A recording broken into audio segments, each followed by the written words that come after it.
kung may drink responsibly, maganda sigurong meron ding date responsibly. Ang dating era kasi ng mga LGBT, wala tayong social structure na tulad sa straights na merong date, magiging kayo, engage, kasal. But that also presents an opportunity para makakreate tayo ng mga relasyon na mas lapat at liberating para sa atin. So here are some things to think about in a free-range dating scene.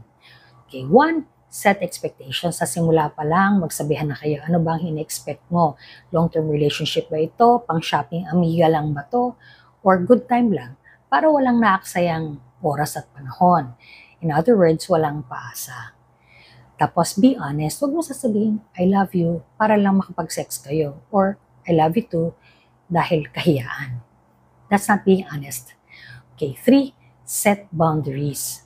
Ano ba to? Exclusive dating, can date other people, or willing to wait, pwede ba makitulog? Yung mga ganyang klase mga bagay. Siguro something that's unique to LGBTs is yung pagkilala dun sa gender identity at saka sexual orientation ng nakaka-date natin so that we can treat each other with respect and affirmation. Let's also break the stereotypes. Hindi dahil tomboy siya, gusto niyang patawag ng daddy. O kaya kung femme naman siya, automatic na, na-assume mo na, pillow queen siya. Roles are fine for as long as you are okay with it. Pero, hindi yan maganda kapag idinidikta mo dun sa tao. Okay? And finally, kahit marami na kayong date, wala kang obligasyon na makipag-relate dun sa tao na dinedate mo. And on the flip side, huwag ka ring aasa na magiging kayo.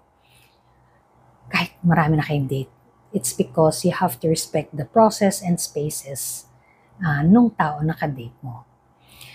Sana makatulong yan para mabawasan yung mga saksak puso, tulog dugo moments ng mga LGBT.